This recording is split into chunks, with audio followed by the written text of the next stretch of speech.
Bem, parabéns. É a Taça Guanabara, mas, de qualquer forma, é título, né? Queria que você pudesse falar sobre o seu time, o quanto você está orgulhoso desse time, se você acha que está chegando, né, no nível que você quer. Hoje a gente viu uma atuação de gala, 5-0 contra o Maricá. Queria que você pudesse falar sobre o time, o quanto você sente esses jogadores conectados. Boa noite. Eu estou muito feliz pelo jogo, pelo futebol apresentado, e principalmente pelo que os jogadores desfrutaram e se divertiram dentro do campo, né? Porque é um das coisas que eu peço muito, porque o futebol tem que ser jogado com prazer, com alegria, e eles estão num momento de confiança muito grande, estão num momento de forma muito bom, e se nota dentro do campo, né? Como eles se conectam, como estão essas relações cada vez melhor. Obviamente que temos muitas coisas que ajustar, mas ganhar não é fácil. Ganhar, independente do adversário. Eu não lembro de outro time ter feito tantos gols no Maricá, não lembro de outro time ter tanto volume, tenha tido tantas chances de gol. E até então o Maricá, se eu não me engano, teve 3 da Portuguesa. Não lembro de outro time que tenha feito tanta chance. Então estou orgulhoso pelo momento e vamos corrigir as coisas, os detalhes micro que precisamos corrigir, continuar evoluindo.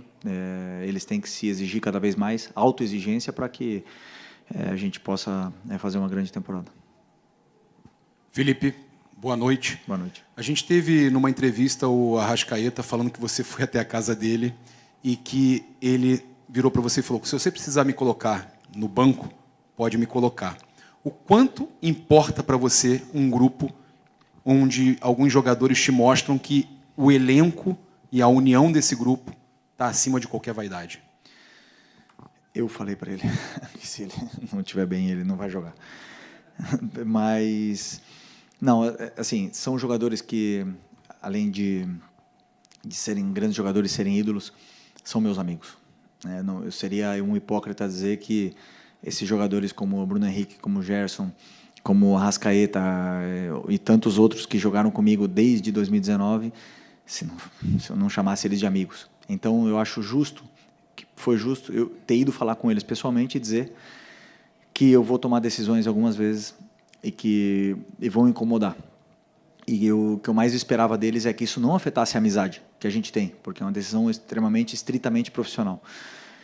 E a resposta dele foi essa, que poderia ficar tranquilo que nada ia mudar a amizade, né? Eu sei que do meu cargo para o jogador não muda, mas o jogador para o treinador ele vê como uma figura diferente. Eu já senti isso, eu já vivi isso.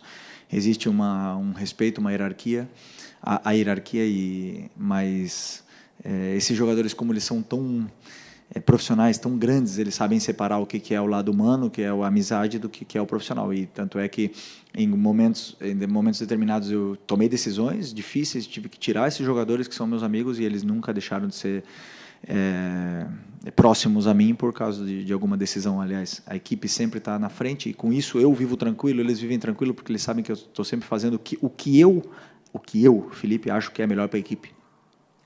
E repito o que eu falei outras vezes: vou acertar sempre e não vou acertar sempre. Com certeza não vou acertar sempre. Mas o meu pensamento vou fazer sempre o que eu acho que é melhor para a equipe. E eles entendem bem isso. Felipe, tudo bem? Rafael Borghetti, repórter do canal Flavoz. Eu recebi mensagem de um amigo meu, que ele é flamenguista, falando sobre o jogo de hoje, e ele disse: cara, como é bom assistir o Flamengo jogar hoje em dia. Como é que é para você resgatar essa sensação do torcedor em todo dia que ele liga a TV ou vem aqui no estádio assistir o jogo do Flamengo, ele saber que ele vai ver um jogo de qualidade? E, claro, como você falou, algumas decisões podem ser contrárias, o Flamengo não vai garantir sempre vitórias e tudo mais, mas a qualidade do jogo tem sido incontestável. Em toda a partida o Flamengo tem mostrado que joga muito bem. Como é que é para você resgatar essa sensação do torcedor em estar feliz em assistir os jogos do Flamengo? Obrigado. Grande pergunta. Quando eu jogava, eu sempre pensava que o Flamengo ele tem uma característica única. A torcida ela exige um certo tipo de futebol, que seja apresentado um certo tipo de futebol que não vale só vencer. Isso me chamou atenção, porque eu, sim, joguei muitos anos no Atlético de Madrid, onde só vencer era suficiente. E durante todo esse processo meu no clube como jogador, eu entendi um pouco, né, do que entendi um pouco não, entendi muito o que o torcedor sente, o que ele quer e por que as vaias. Por que o torcedor ele vaia no Maracanã? Por que ele não se sente identificado com a equipe? Então, a partir desse momento, quando eu já decidi durante muitos anos, né, que eu seria treinador, então eu pensei, junto com o meu auxiliar, em criar um modelo de jogo, um documento onde a gente pudesse fazer um modelo onde o torcedor se sentisse representado pelo que ele estivesse vendo no campo. E não é a forma que o Flamengo vai ganhar, se não escolher a forma que a gente vai perder. Se é para perder, prefiro perder dessa maneira, correndo riscos, pressionando alto, jogando com bola, fazendo um jogo de imposição e outros mil detalhes que não estão aqui. Então, esse foi o meu pensamento, né? E a chegada do Boto é interessante porque ele falou isso na outra entrevista, que ele quer criar um modelo de jogo para o clube, e onde o nosso modelo de jogo e o dele, a gente está em constante adaptação e atualização para que sempre o torcedor se sinta representado com o que está vendo no campo. Como você bem falou na pergunta, não sempre vai se ver o que o torcedor quer, não sempre vão ser só alegrias, mas que a intenção seja sempre jogar o futebol que deu alegrias para esses torcedores em algum momento, com o Zico, com o Leandro, com o Júnior, com o Nunes, com todos esses grandes craques, né, jogando esse tipo de futebol. Depois o Jorge Jesus resgatou isso e tentamos reproduzir o que o torcedor gosta de ver no campo. Okay. Tudo bem, Felipe? Parabéns por mais uma taça. Gilberto Júnior, canal Rafa Melo. Você já disse algumas vezes que, na sua crença, são os jogadores que se colocam no time titular. E aí você tem o Luiz Araújo, que entra pela direita e vai bem, pela esquerda vai bem, centralizado corresponde. Para você, o Luiz Araújo está nesse sentido? Ele está pedindo passagem, está se colocando no time titular? Sem dúvida. O Luiz Araújo é um dos jogadores aqui super importantes na equipe, e eu sabia hoje que, deixando ele fora do time titular, eu vou para casa com uma sensação de estar sendo injusto, né? E isso é bom para o treinador, porque ele está criando isso em mim. Ele não está sendo injusto, eu não estou me sentindo injusto porque ele é gente boa, ou porque ele me trata bem, porque ele me dá bom dia e me olha no olho, não. Ele tá me deixando com a sensação de que eu estou sendo injusto porque ele está mostrando e falando no campo. Esse é o tipo de jogador que eu quero. E depois o treinador ele tem que tomar decisões, porque todos os que eu decidi para começar o jogo hoje foi por algum motivo especial, pensando no plano de jogo, pelo momento, pela carga física, por mil coisas que eu possa imaginar, eu monto uma equipe. E hoje o meu pensamento foi não começar com ele. Mas são tantos jogos que com certeza ele vai jogar muitos jogos, como todos os outros jogadores de ataque, e o campo fala, e ele está falando no campo. Boa noite, Felipe. Bruna Medeiros, do Disflá. Você acabou de falar do Luiz Araújo, mas eu quero saber se o Plata seria a posição dele que você considera ideal, ou você vê mais ele como um substituto para jogar mais por dentro, mais pelo lado mesmo. E queria que você falasse um pouquinho também sobre essa importância do Plata, que você já falou várias vezes sobre essa importância dele tática, e a gente vê ele se movimentando bastante. Então, como fazer com que coloque dois jogadores que estão provando que merecem ser titulares e você só tem 11 lugares no time, né? Da mesma forma que eu falei da zaga, né? Vou ter que achar um lugar para todo mundo. Mas o bom disso é que nós temos, para o segundo tempo também, jogadores importantes entrando e depois melhorando ainda mais a equipe, né? E tendo esse tipo de jogador como Luiz Araújo, como Plata, ou como Bruno Henrique, como Juninho, todo esse tipo de jogador que um dia vão ter que entrar no segundo tempo, vão melhorar a equipe. O Plata é um jogador que foi, como eu disse nas outras entrevistas, foi pouco a pouco, trabalhando, sem falar, trabalhando, e cada vez que ele entrava, melhorava a equipe, era sensação de perigo e detalhes táticos, detalhes que eu peço, e ele absorve todos eles, tanto ofensivos como defensivos, com e principalmente sem bola. São detalhes que fazem o Plata ser um jogador muito importante, fundamental para mim, fundamental. Porque, aliás, hoje ele jogou na melhor posição dele, que é por dentro, né? Para mim, na minha visão. Mas ele pode jogar na meia esquerda, pode jogar aberto na esquerda, pode jogar aberto na direita, jogou de atacante. Então é um jogador super versátil que nos dá muito, ajuda a defender, ataca, pressiona, faz tudo que o treinador pede. E, portanto, é um jogador fundamental para mim. Só um segundo. Lembrar vocês que façam apenas uma pergunta, tá? Não 2, 3 minutos. Tá? Por favor. Boa noite, Felipe. Bruno Castanha, canal Rubro News TV. A gente falando bastante desse time, a forma de jogar, mas eu quero falar hoje da bola parada também. O Flamengo do Felipe Luiz é muito forte, vem fazendo gols, né, em vários jogos. Hoje a gente viu até uma jogada ensaiada, que resultou num gol, mas também outras no segundo tempo, que acabaram não resultando em gol, mas que me levaram muito perigo. Quero que você fale também um pouquinho desse trabalho, dessa bola parada do Flamengo, que vem sendo muito forte nos últimos jogos. Obrigado. Bola parada é um recurso e uma fase do jogo tão importante como todas as outras, onde damos muito valor. Eu sempre penso que a bola parada é estado de concentração, é um estado de espírito dentro do campo, você acreditar naquilo, porque eu já passei por jogar com equipes muito altas e sofrer e tomar gols e nunca fazer gol, e jogar com equipes muito baixas e não sofrer e não tomar gol pelo estado de concentração e tal. Então, esses jogadores são muito poderosos, né? Na bola parada, eles acreditam e eles compram a ideia, fazem as jogadas e algumas saem, algumas não. Mas é importante que eles entendam o valor e deem o valor que se merece a bola parada, tanto ofensiva como defensiva, e porque ela desbloqueia jogos, né? Desbloqueia jogos, é importante. Fala, Felipe, tudo bem? Barba aqui do BarbaCast. Bom, você foi um grande ídolo como jogador, você é um grande ídolo como técnico, e a gente vê que há muito trabalho, né, teu e da comissão nesse empilhamento de troféus que você vem, graças a Deus, conseguindo. Mas a minha pergunta é o seguinte: você está sendo um campeonato carioca bacana para o Flamengo, e qual é a memória mais bacana que você tem desse campeonato até agora? Desse agora, desse Isso, que nós estamos isso, disputando?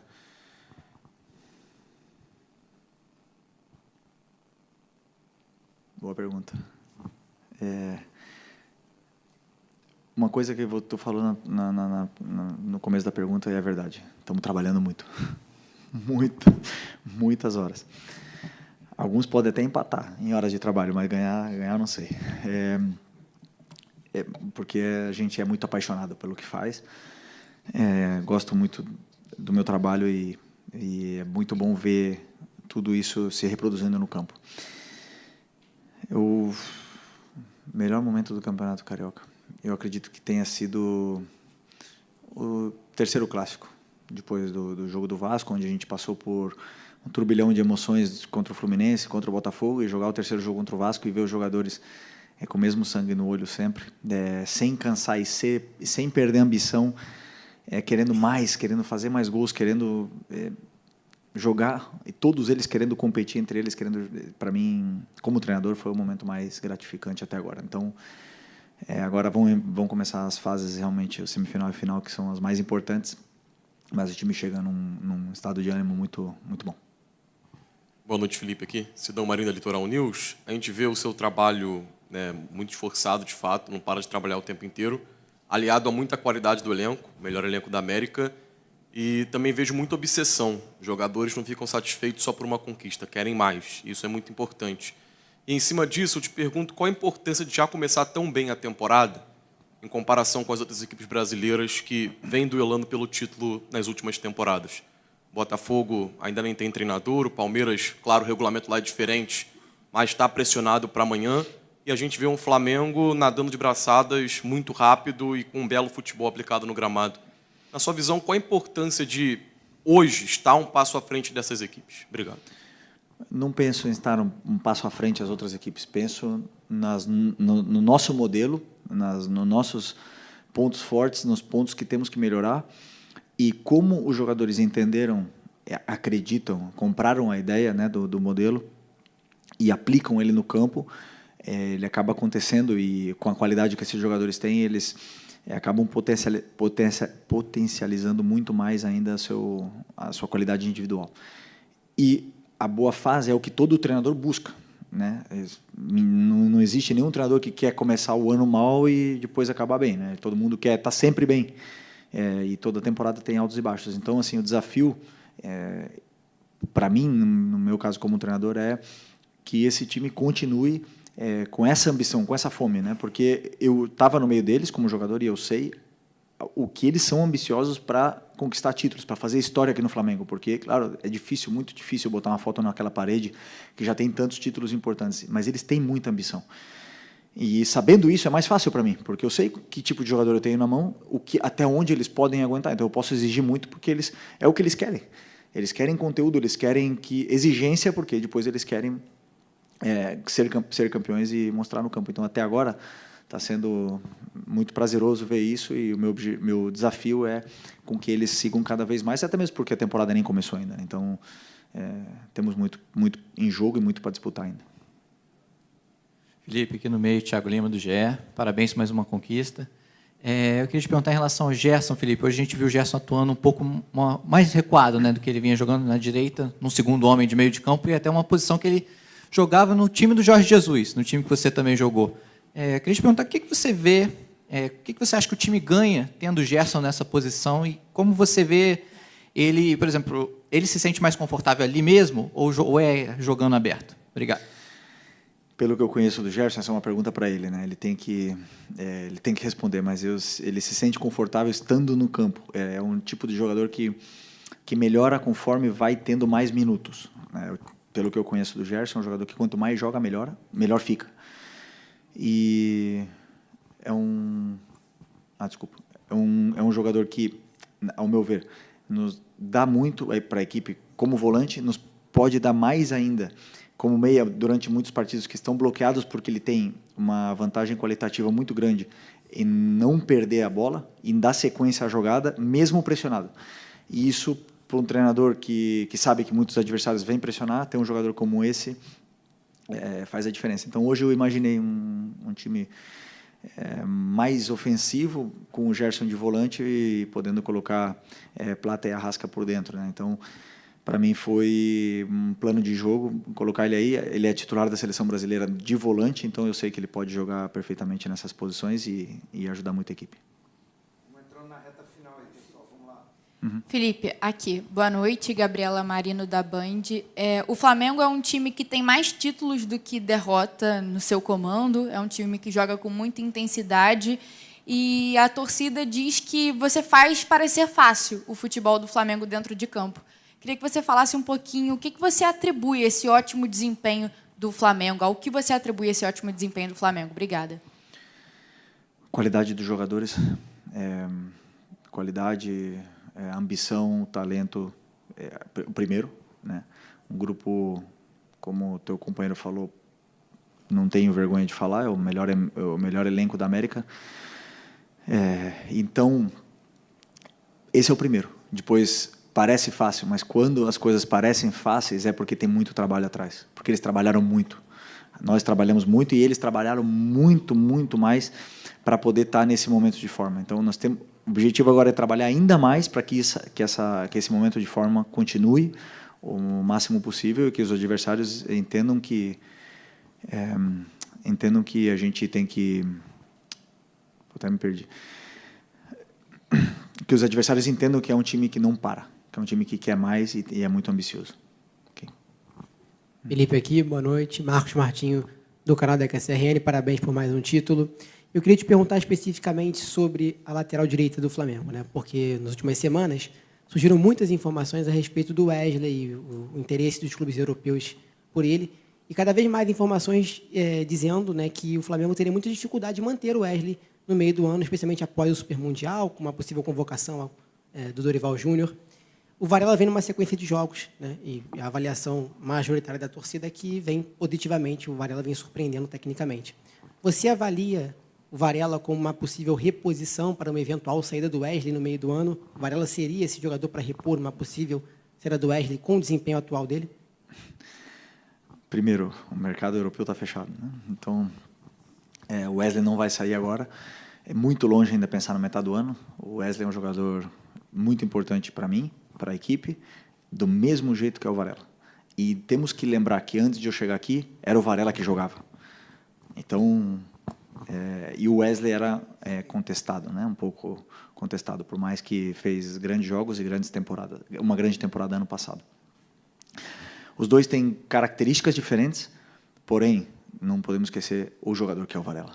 É um jogador que foi para 2 Copas do Mundo, que é titular com a sua seleção do Uruguai, que jogou contra o Vinícius Júnior.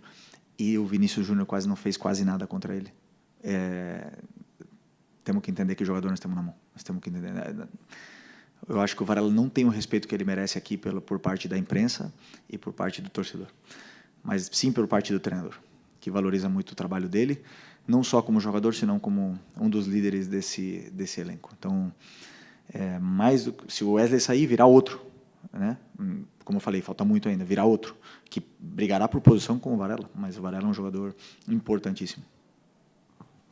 Felipe, Raíza Simplício da Gol Brasil e da Placar. Essa semana a gente teve um movimento de alguns jogadores que se manifestaram a respeito dos gramados sintéticos. E aí começou uma discussão que, no meu ponto de vista, até virou uma discussão clubista. Os clubes com gramados sintéticos se manifestaram, argumentaram, atacaram gramados no Brasil que não têm qualidade, esburacados, duros, como recentemente você se referiu ao Maracanã. Eu queria saber qual é a tua opinião em relação a isso, né? E se há necessidade de ter gramados sintéticos no futebol brasileiro. Muito bom esse tema, esse assunto é muito bom. Eu, como jogador, vivi isso. Primeiro, eu queria começar falando que é muito importante que os jogadores se unam. É muito importante que eles não têm noção do poder. Eu que estive ali, né? Eu sei, não temos a noção real do poder que os jogadores têm, porque o futebol é dos jogadores. E somando isso, vi a entrevista do treinador do Palmeiras essa semana e falando sobre isso, do Abel, e eu concordo em tudo o que ele falou, em tudo. Foi a primeira pessoa, talvez, que não botou política no meio, foi super sincero, porque realmente, como você fala, se eu jogo no Botafogo, eu tenho que defender o sintético, e se eu jogo no São Paulo, eu tenho que criticar o sintético. Não, cada um tem a sua opinião, e ele foi verdadeiro com o que ele pensa. Eu penso o seguinte, da mesma forma que ele falou, Série A tem que ser regulamentado, tem que ter exigência para ter gramados naturais e bons, mas tem que ter multa se não tiver gramado bom. Tem que ser uma exigência disso. Por quê? Porque aqui, o que eu mais vejo aqui no Brasil é desculpas. Pelo clima, pelo não sei o quê. Na Arábia e no Catar, 50 graus. E tem um gramado, um tapete, é investimento, né? E o que eu vejo também é muita gente que fala, mas poucas pessoas têm coragem realmente de bater de frente e de fazer, né? Então, para fazer tudo isso, tem que ter muita coragem. Para tentar proibir ou tentar... E vamos ver, o Brasil cresce a passos lentos porque falta gente que tome essas decisões, que sejam mais agressivos com essas decisões e sejam mais certeiros, né, com esse assunto do gramado. Vou dar minha opinião, porque o Abel não passou por uma coisa que eu passei, que foi o Sub-17 do Flamengo.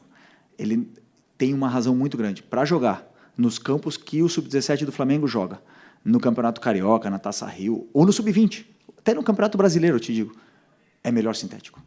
Não tenho nenhuma dúvida. Do que eu vi na base, esses meninos jogam... O que adianta preparar um plano de jogo, preparar uma semana, saída de bola com goleiro, com volantes dentro da área, para chegar num gramado onde a bola não anda, onde os jogadores não conseguem correr, no 11 da manhã, o jogo não é humano. Não é humano. Para isso, melhor botar sintético.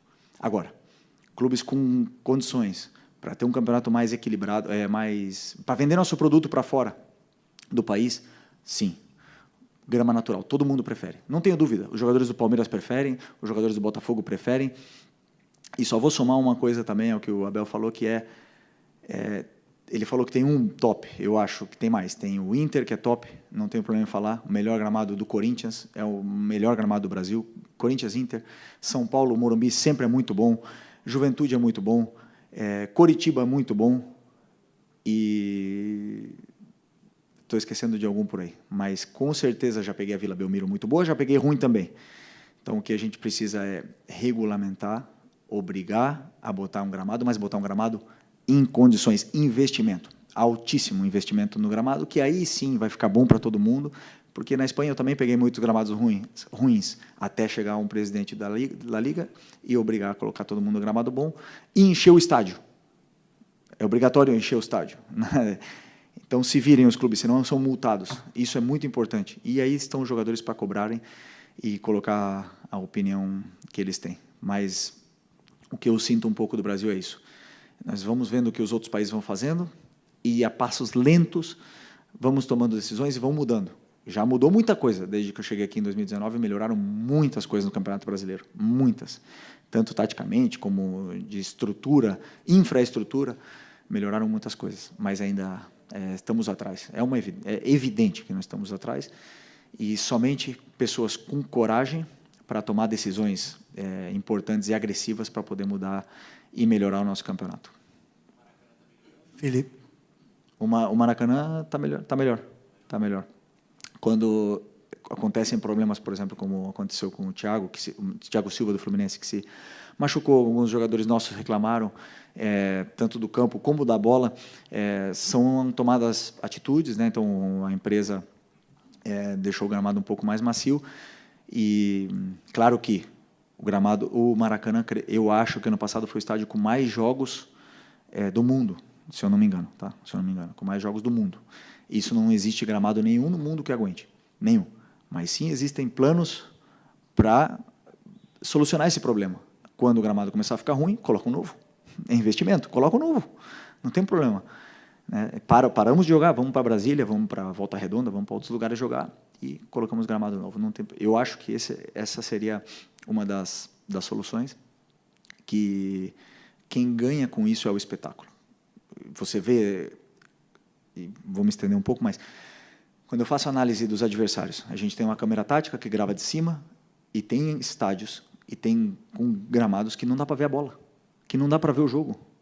Então, quando tu vê, por exemplo, e aí você pega referências externas de outros times europeus, da Premier, você olha a imagem da câmera tática e a grama é verde, é bonita, a bola corre, os jogadores não têm que se preocupar em dominar a bola. Às vezes aqui, principalmente com essa bola, o jogador não pode pensar na frente, porque primeiro ele tem que pensar em dominar, com o gramado ruim. A bola já vem quicando, então ele tem que primeiro pensar em dominar a bola, ele não pode pensar já em dar o passe. Então são detalhes, pequenos, que fazem o nosso jogador, no cérebro do nosso jogador, não pensar na frente. E isso vai tirando a confiança, e o futebol vai ficando mais feio. São detalhes, então, para mim, tudo está nos detalhes. E nós temos que melhorar, não tenho dúvida. Boa noite, Felipe. Léo José do Coluna do Fla. O Flamengo ele fez uma boa Taça Guanabara, está chegando agora na semifinal, só que sempre fica essa questão de quão parâmetro é a Taça Guanabara para o restante da temporada, quão parâmetro é o Campeonato Carioca, né, para o restante da temporada. E eu queria saber se você, Felipe, consegue pontuar 3 pontos fortes assim do Flamengo, desse time do Flamengo, desse elenco, de olho nesse primeiro semestre da temporada, que tem o Campeonato Brasileiro, a Libertadores e o Mundial de Clubes. Sobre a Taça Guanabara e o Carioca, não é um torneio. Eles não vão dizer como vai ser a temporada. A temporada do Campeonato Brasileiro começa, no nosso caso, contra o Internacional em casa. E a partir desse jogo nós vamos ver como a gente vai começar. São 38 rodadas. O Campeonato Carioca ficou para trás, a Taça Guanabara já ficou para trás. Não vale absolutamente nada no brasileiro. Para o brasileiro não vale nada. Então, sim, vale como uma preparação, para os jogadores entrarem em forma física, como uma pré-temporada. E claro que queremos ganhar o Campeonato Carioca. Agora, o que vai nos deixar de momento para o brasileiro, absolutamente nada. O Campeonato Brasileiro começa contra o Internacional e todos começam do zero, os que estão bem e os que estão mal. E tem time que vai ser eliminado do Campeonato Paulista, ou sei lá, e vai começar o brasileiro muito bem. Isso aí não quer dizer absolutamente nada. Então, temos que separar as coisas, como eu falei, a Guanabara já passou. E difícil pontuar 3 pontos. Difícil. Felipe, eu pedi para perguntar por último, se me permite que eu saia um pouco do futebol.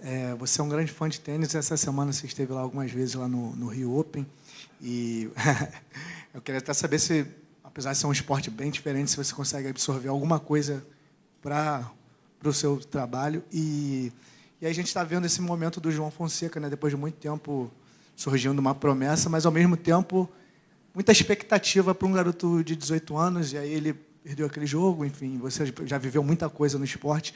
Queria que você pudesse falar um pouco sobre esse momento e se você pudesse falar alguma coisa para o João, aí, que está ainda iniciando a carreira dele. Falar para o João que eu esperava ele aqui hoje, e não veio.